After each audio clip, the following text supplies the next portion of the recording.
আসসালামু আলাইকুম রহমতুল্লাহি ওবরাকাতু। আলহামদুলিল্লাহ ওয়াসসালাতু ওয়াসসালামু আলা রাসূলিল্লাহি ওয়া বা'দ। প্রাণ ভরা ভালোবাসার সাথে দুরুদ ও সালামের মাধ্যমে দর্শক আপনাকে স্বাগত জানাচ্ছি রমাদানের পরন্ত বেলায়। এখন টেলিভিশনের পর্দায় HM স্টিল নিবেদিত কেমন ছিলেন প্রিয় রাসূল সাল্লাল্লাহু আলাইহি ওয়াসাল্লাম, powered by Islami bank Bangladesh PLC সহ পৃষ্ঠপোষকতায় রয়েছে ইনফিনিটি মেগাবল। দর্শক, রমাদানের ইফতারের পূর্ব এই মুহূর্তটি আমরা একজন ইসলামিক স্কলারের মাধ্যমে প্রিয় নবী সাল্লাল্লাহু আলাইহি ওয়াসাল্লামের জীবন আদর্শ জানার চেষ্টা করি একটি পার্টে। আজকের বিষয়ে প্রতিবেশীর অধিকার রক্ষায় রাসূল সাল্লাল্লাহু কেমন ছিলেন, বা প্রতিবেশীর কাছে তিনি মানুষ হিসেবে, নবী হিসেবে কেমন ছিলেন। অনুষ্ঠান শুরুতে আমি কিছু ছোট্ট অনুভূতি শেয়ার করি আপনাদের সাথে, যেন আমরা সিরাতের ভালোবাসায় উদ্বুদ্ধ হতে পারি। আমি যদি নিজেকে প্রশ্ন করি, আপনি যদি নিজেকে প্রশ্ন করেন, শেষ রাতের তাহাজ্জুদে আপনি আপনার রবকে ডাকছেন, ইফতারের পূর্বে আপনি আপনার রবকে ডাকছেন, জান্নাত চাইছেন আল্লাহর কাছে, জীবনের গুনাহ থেকে ক্ষমা চাইছেন, এই সবগুলো বিষয়, এই যে কষ্টের সাথে আমরা নীরবে রবকে আল্লাহ বলে ডাকতে পারি, আল্লাহ ক্ষমা করে দেন বলতে পারি, অথবা আপনি সালাতে দাঁড়ালেন, প্রাণের সকল আবেগ মিশিয়ে বলছি আল্লাহু আকবার, আলহামদুলিল্লাহি রাব্বিল আলামিন। আমার এই অনুভূতি হয় দর্শক একান্তই, যে আল্লাহ যদি আপনি নবী না দিতেন আর এই কোরআন না দিতেন, আপনাকে পেতাম কি করে? আলহামদুলিল্লাহি রাব্বিল আলামিন কে শিখাতো আমাদের? দুঃখ কষ্টে পৃথিবীর কোথাও যখন কোনো জায়গা থাকে না, আমরা কিন্তু আমার রবকে ডাকি। এই যে ডাকার যে ভাষা, ইফতারের পূর্বে দোয়া কবুল হয়, রোজা রাখলে আল্লাহ জাহান্নাম থেকে মুক্তি দেয়, মসজিদে গেলে নেকি হয়, এই যে নেকের দিকে আমরা দৌড়াই, যত পাপই হই না কেন আমরা কখনো না কখনো রবের কাছে ক্ষমা চাই। একটু যদি অনুভূতি জাগ্রত করি, আমরা পেতাম কোথায় যদি তিনি নবী না দিতেন? আমরা পৃথিবীতে শ্রেষ্ঠ হলাম, আমরা বিশ্বনবী সাল্লাল্লাহু আলাইহি ওয়াসাল্লামের উম্মত, কিন্তু তার উম্মত হয়ে আমরা যদি তার প্রতি ভালোবাসার দাবি পূরণ করতে না পারি, এটি শুধুমাত্র আবেগ নয়। আল্লাহ তাআলা কোরআনে শর্ত করে দিয়েছেন, আল্লাহর ভালোবাসা পেতে হলে মুহাম্মদুর রাসূলুল্লাহ সাল্লাল্লাহু আলাইহি ওয়াসাল্লামের ভালোবাসার দস্তখত নিয়ে যেন আল্লাহর কাছে যেতে হবে। আমরা আমাদের ঘরে যদি আজকে তাকাই, সব কিছু চলে, সকল উপন্যাস আমার বুক শেলফে রয়েছে, একটি সিরাত গ্রন্থ আছে কি না? দর্শক, আপনার কাছে আহ্বান জানালাম, একটু চেক করুন। আজকে সময় নিচ্ছি না, চলে যাচ্ছি সম্মানিত অতিথির কাছে। মোহতারাম, আমরা বিষয় বলে দিয়েছি তরুণ প্রজন্মের প্রিয় আলেম জুবায়ের আহমদ, প্রতিবেশীর অধিকার রক্ষায় রাসূল সাল্লাল্লাহু আলাইহি ওয়াসাল্লাম কেমন ছিলেন, এই বিষয় নিয়ে আজকে কথা বলব। রাসূলুল্লাহ সাল্লাল্লাহু আলাইহি ওয়াসাল্লাম পৃথিবীবাসীর জন্য রহমত।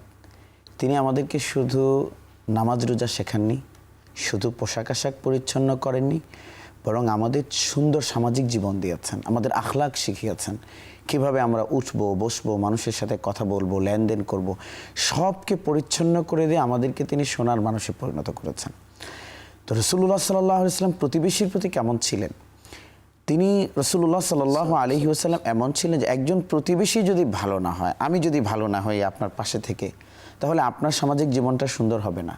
রাসূলুল্লাহ সাল্লাল্লাহু আলাইহি ওয়াসাল্লাম এজন্য প্রত্যেকটি প্রতিবেশীকে ভালো করতে চেয়েছেন, এবং তিনি নিজে এর উত্তম সর্বোত্তম আদর্শ হিসেবে তার প্রতিবেশীদের কাছে তিনি নিজেকে তুলে ধরেছেন। রাসূলুল্লাহ সাল্লাল্লাহু আলাইহি ওয়াসাল্লাম তিনি বলেছেন যে ওই ব্যক্তি উত্তম যে তার প্রতিবেশীর দৃষ্টিতে উত্তম। রাসূলুল্লাহ সাল্লাল্লাহু আলাইহি ওয়াসাল্লাম বলেছেন যে ওই ব্যক্তি মুমিন নয় যার হাতের অনিষ্ট থেকে তার প্রতিবেশী নিরাপদ নয়। লাইসা বিমুমিনিন আল্লাযী ইয়াশবাউ ওয়া জারুহু জাইউন। যে রমাদান আসছে, রমাদান চলছে, আমরা যে রমাদানের আজকে এই সময় গুরুত্বপূর্ণ কথা বলছি, একটু পরেই আপনার ইফতার হবে। তো ইফতারের সময় আমরা দেখতে পাই যে আমার ইফতারের আপনার ডিশে, আমার ইফতারের দস্তরখানে প্রচুর পরিমাণ ইফতারের খাবার রয়েছে, কিন্তু আমি কিন্তু সেখান থেকে আমার প্রতিবেশীকে দিচ্ছি না, খবর রাখছি না।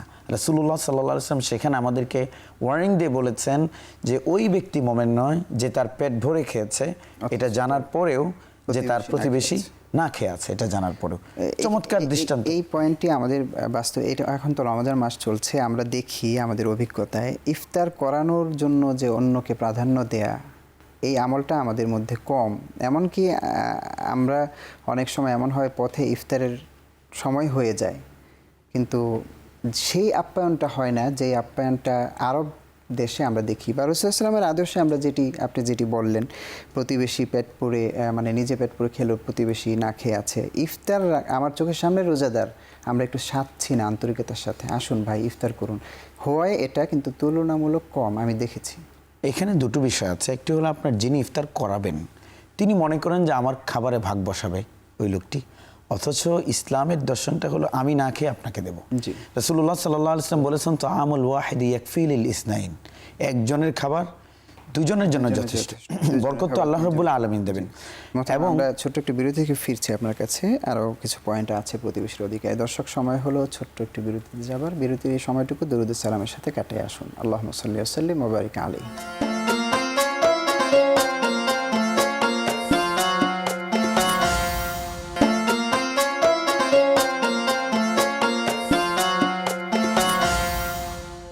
সালাতু ওয়াসসালামু আলা রাসূলিল্লাহ। দরুদ সালামের সাথে বিরতির পর আরও একবার স্বাগত জানাচ্ছি। এইচএম স্টিল নিবেদিত কেমন ছিলেন প্রিয় রাসূল সাল্লাল্লাহু আলাইহি ওয়াসাল্লাম।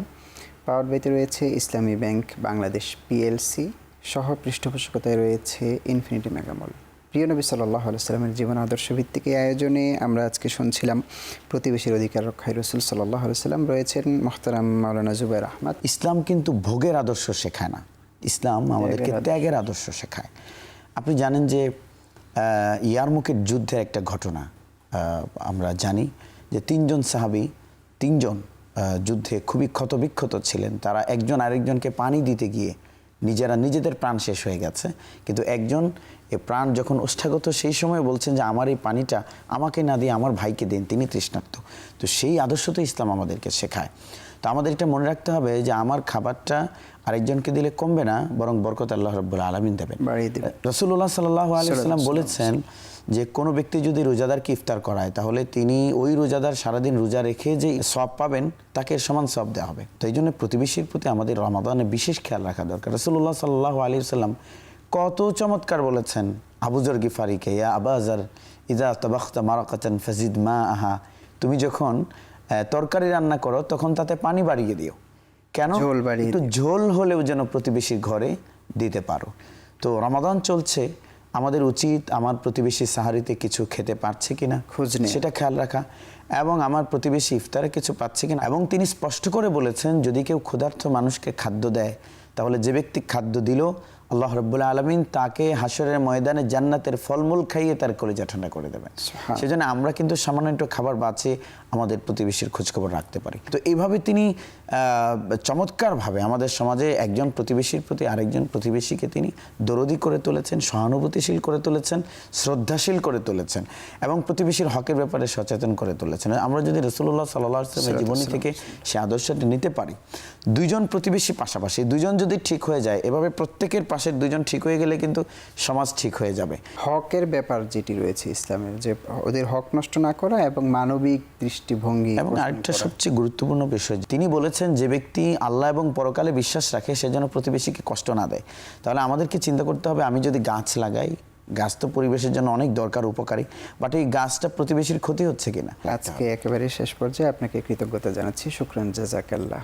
দর্শক, সময় হয়ে গেল আপনাদের থেকেও বিদায় নেওয়ার। ইনশাল্লাহ আগামী দিন নতুন কোনো বিষয়ের উপর আমরা আলোচনা উপহার দেওয়ার চেষ্টা করব। শেষ যেই পয়েন্টটি আমি বলবো সেটি হচ্ছে রাসূল সাল্লাল্লাহু আলাইহি ওয়াসাল্লাম তো প্রতিবেশীর ব্যাপারে বলেছেন, এবং উম্মত হিসাবে আমরা কতটা অনুসরণ করতে পারি। একজন বড় আলেম আব্দুল্লাহ বিন মুবারক রাহিমাহুল্লাহ বড় মুহাদ্দিস ছিলেন, ওনার একটা উক্তি দিয়ে, ওনার সম্পর্কিত একটি বিষয় দিয়ে, উনি ওনার নিজের বাড়িটি যার পাশে ছিল সে ছিল একজন ইহুদি, সেই ইহুদি লোকটি তার বাড়িটি বিক্রয় করবে শুধুমাত্র আব্দুল্লাহ বিন মুবারক রাহিমাহুল্লাহর পাশের বাড়ি হওয়ার কারণে ওই সময়ের বাজার মূল্যর চেয়েও তিনি দ্বিগুণ দাম চেয়েছেন। লোকেরা অবাক হলো, কি পাশের বাসা তো এত মূল্য, আপনার পাশে আমরা বলি না জমির মূল্য কম বেশি, উনি বলতেছে যে আপনি তাহলে এত বেশি চাচ্ছেন কেন? বলল দেখো আমার বাড়িটা আব্দুল্লাহ বিন মুবারকের পাশে, উনি আমার প্রতিবেশী, সো আমার বাড়ি যে কিনবে সে প্রতিবেশী হিসাবে এমন ভালো মানুষকে পাবে, যেই জন্য আমি দামকে বেশি চাচ্ছি।